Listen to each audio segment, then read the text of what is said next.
morning everyone! Another day, another life. This is Teacher L. Og karon, sulungon nato ang mga teachers ug ang mga utilities para pangayon nato sila og Bible verse sama sa akuan gi saad. No, ni aging simana nga karon sila na pod ang akuang sulungon. Dali, uban ko.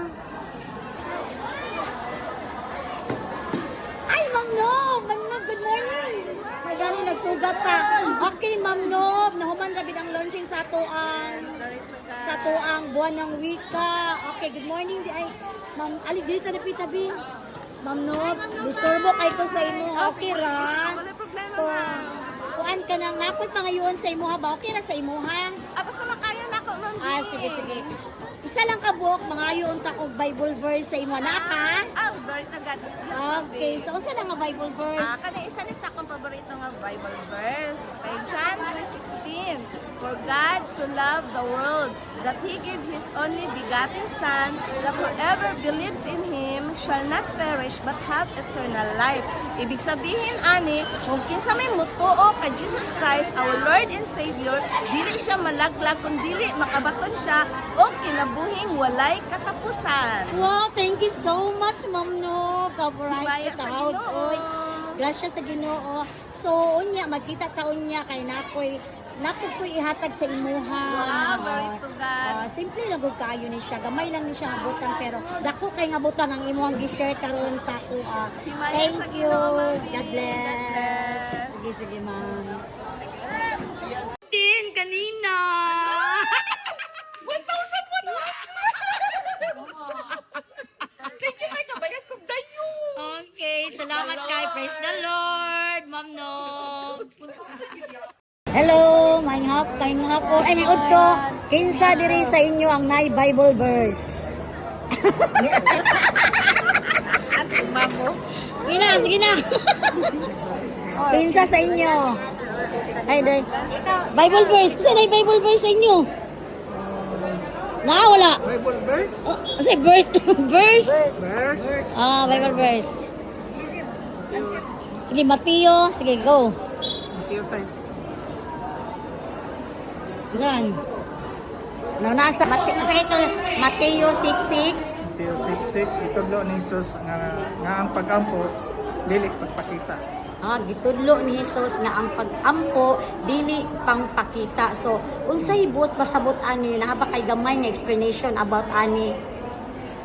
Ang pag-ampo, dili kinahanglan nga ipakita nimo sa kadaghanan nga nagampo ka para lang tuwaan ka na ikaw isa ka tao nga may inampuon. Okay, thank you so much. Og naanak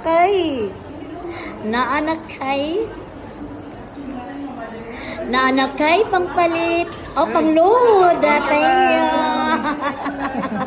Salamat, God bless. Na kay Bible verse. Ali, dili ta kay kanda ka.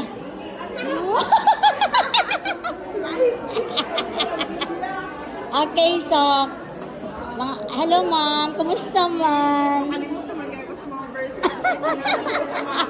Verb, predicate. Ito na kay may namduman? Dapat gusto ko ito.